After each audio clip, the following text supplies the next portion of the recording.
오늘 너의 고통에 답하다 라는 책에 고통이 내 것이 되었을 때 라는 챕터의 글을 읽어드리겠습니다. 지금 예수를 믿고 의지할 수 있다. 예비된 우연, 모든 것이 합력하여. 요셉의 이야기는 아주 사소하고 불행한 일일지라도 우리에게 일어나는 온갖 사건들은 전부 하나님이 세우신 계획의 일부임을 보여줍니다. 이런 일들은 우리 일상에서 수없이 일어납니다.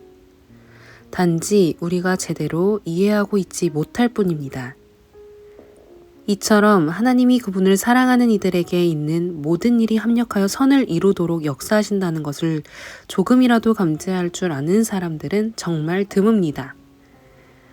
하지만 하나님은 엄연히 그렇게 일하고 계시며 그러므로 주님이 우리를 향한 뜻이 있음을 신뢰할 수 있습니다. 주님이 보내주셨다면 하나같이 필요한 것들이며 주님이 허락하지 않으셨다면 필요한 것일 리가 없다라고 말했던 뉴턴의 고백처럼 우리 삶에 일어나는 일들은 무엇이든 중요하며 의미가 있는 것입니다.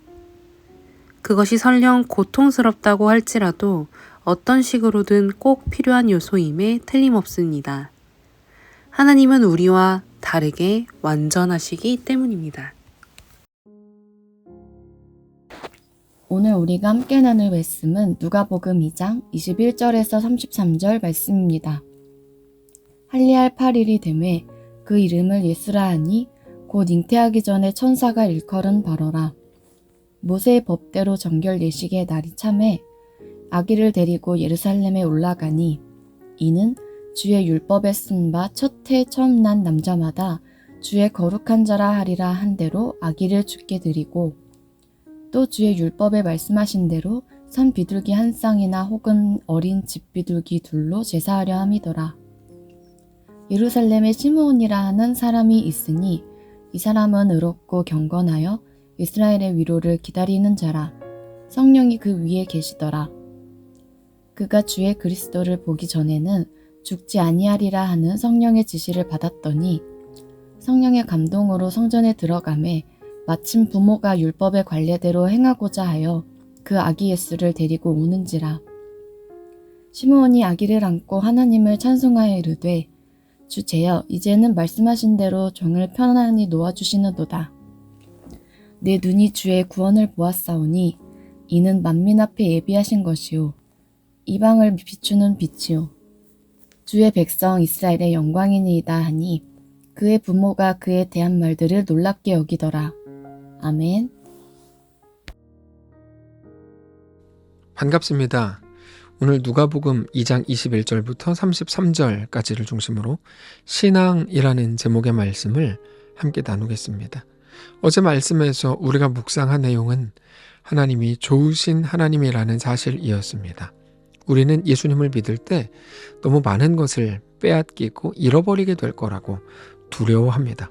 하나님을 마치 빼앗는 분, 취하시는 분, 나를 지켜보고 있다가 내가 조금만 마음에 안 들면 나를 힘들게 하는 분이라고 생각합니다. 그래서 사실 누구도 표현할 수 없지만 마음 한편에 강도 하나님 정도로 생각하는 사람들이 정말 많습니다. 그런데 그건 정확히 틀린 생각입니다. 하나님을 너무 모르는 겁니다. 하나님은 우리에게 모든 것을 주셨고 계속 주시기를 원하시는 분입니다. 하나님이 우리에게 부귀와 명예와 행복을 내려놓고 주님께 나오라고 말씀하시는 이유는 우리가 붙들고 있는 것들, 돈과 명예와 우리가 느끼는 잠깐의 행복과 재미와 쾌락은 절대로 영원하지 않기 때문입니다. 그 잠깐의 것들, 우리를 속이는 것들을 이제는 내려놓고 영원한 기쁨, 영원한 행복, 영원한 만족, 영원한 명예, 영원한 생명을 우리에게 주시려는 겁니다. 그게 14절 후반에 나오는 땅에서는 하나님이 기뻐하시는 사람들 중에 평화로다라는 말씀입니다. 그 사실을 알고 믿는 사람들을 그리스도인이라고 부르고 그들이 바로 하나님의 자녀입니다. 그리고 그 믿음이 자녀의 권세입니다. 그 믿음, 다시 말해서 모든 영광과 기쁨과 행복과 만족과 명예와 생명이 오직 예수님의 이름에만 있다고 믿는 하나님의 사람들을 세상은 감당할 수가 없습니다.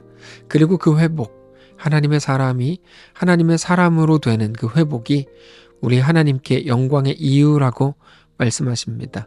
14절 상반절을 보면 지극히 높은 곳에서는 하나님께 영광이다 이렇게 고백하는데, 그렇게 하나님과 교제하고 교통하는 깊은 사귐이 있는 성도들이 바로 우리들이어야 하는 것입니다. 사실 우리가 같은 교회 안에 있지만 모두가 같은 신앙은 아닙니다. 어떤 사람들은 여전히 보이는 것으로 결정하려고 하는 반면 어떤 사람들은 모든 순간을 믿음으로 결정하려고 합니다. 모든 모임에서 그게 드러납니다. 그런데 우리가 나아가야 할 방향은 너무 분명합니다. 우리는 어떤 공동체를 더 효율적이고 더 그럴듯하게 발전시켜야 될 의무를 가진 자들이 아니라 각자가 하나님을 사랑하고 하나님 앞에 온전히 나아가야 되는 그런 사람들일 뿐입니다.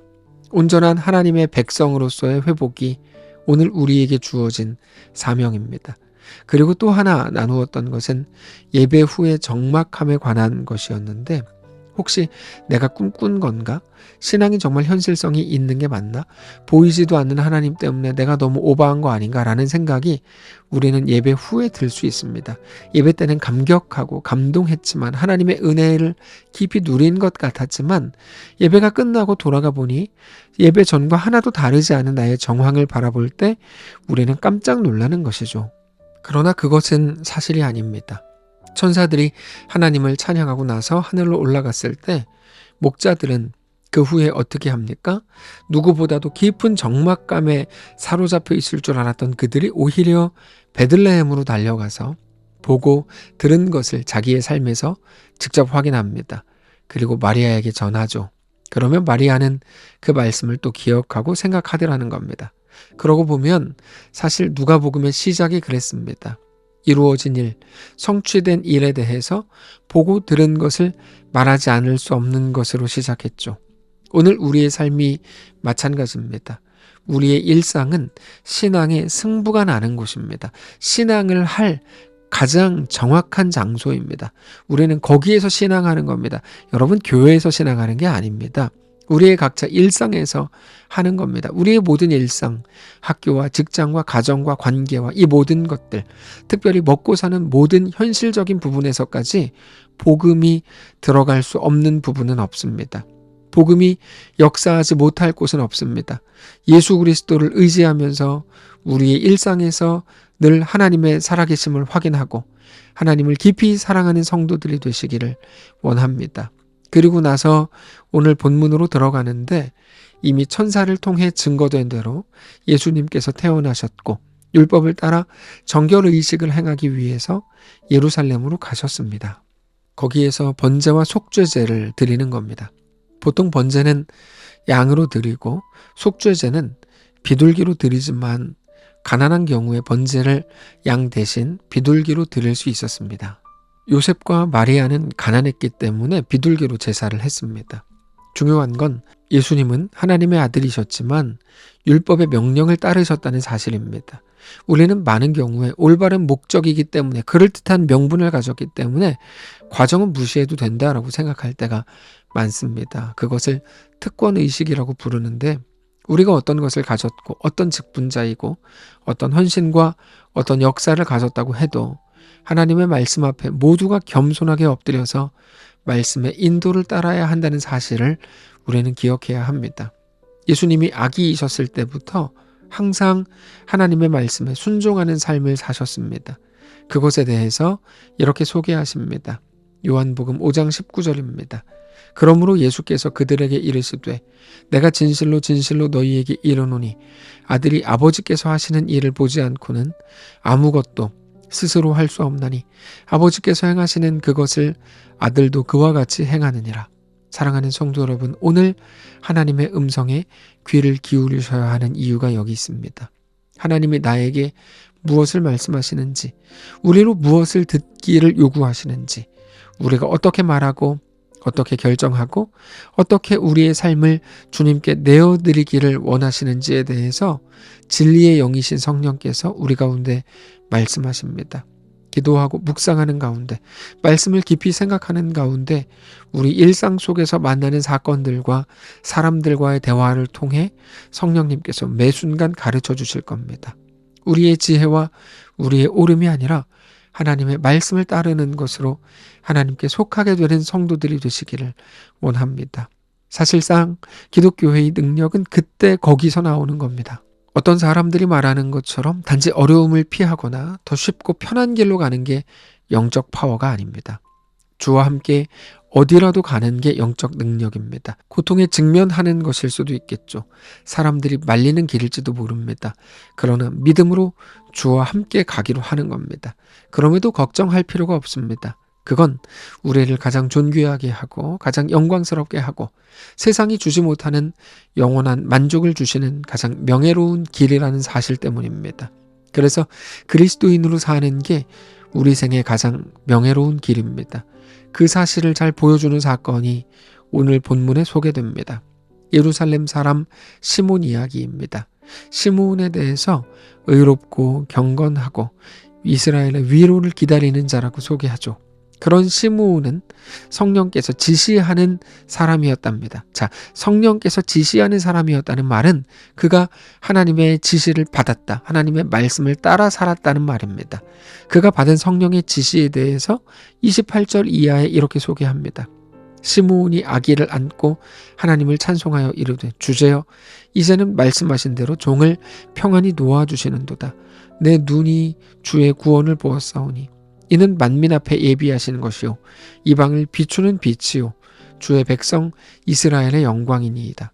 우리는 이 부분을 통해서 하나님께서 주권하시는 자의 놀라운 고백을 확인할 수 있는데 그 고백은 바로 예수 그리스도를 높이는 겁니다. 우리 하나님 예수님을 경배하는 거죠. 특별히 30절부터 보시면 30절 내 눈으로 주의 구원하심을 보았습니다. 31절 주님께서 이 구원을 모든 백성들 앞에 마련해 주셨습니다. 32절 이방인에게는 구원의 빛을 허락하신 것이고 주의 백성에게는 영광의 빛을 주십니다 라고 고백합니다. 예수님이 구원자이시고 영광이시고 우리의 영원한 구원의 소망이라고 고백하는 거죠. 그게 지극히 높은 곳에서는 하나님을 가장 영화롭게 하고 가장 영광스럽게 하는 고백입니다. 성령님을 따를 때 주님께 모든 삶과 고백을 맡길 때 비로소 이루시는 겁니다. 성도 여러분 기억하십시오. 우리의 삶을 가장 현실적이고 가장 실제적이고 우리의 삶에 가장 영향력 있는 모든 부분들까지도 복음이 역사하지 않을 곳이 없습니다. 우리 주님이 역사하시지 못할 곳이 없습니다. 성령을 제한하지 마십시오. 우리 전생애의 모든 삶의 전 영역을 우리 주님께 맡겨드리십시오. 그렇게 우리를 하나님의 능력, 하나님의 영광의 빛으로 이끄시도록 온전히 내어드리는 거룩한 성도들 되시기를 원합니다. 기도하겠습니다. 살아계신 하나님 감사합니다. 하나님이 우리 왕이요 주인이신 것으로 인하여 감사합니다. 모든 순간, 모든 정황, 모든 사건들 속에서 하나님을 온전히 바라보고 주님과 믿음으로 동행하는 우리 모두가 되게 하시옵소서. 감사드리며 살아계신 우리 주 예수님의 이름으로 기도합니다. 아멘. 사랑하는 성도 여러분, 하나님께서 오늘 하루를 우리에게 허락하셨습니다. 믿음으로 우리 주께 나아가시기를 원하고 어떤 자리, 어떤 형편 속에서도 하나님을 뜨겁게 사랑하고 하나님과 믿음으로 동행하는 귀한 날 되시기 바랍니다.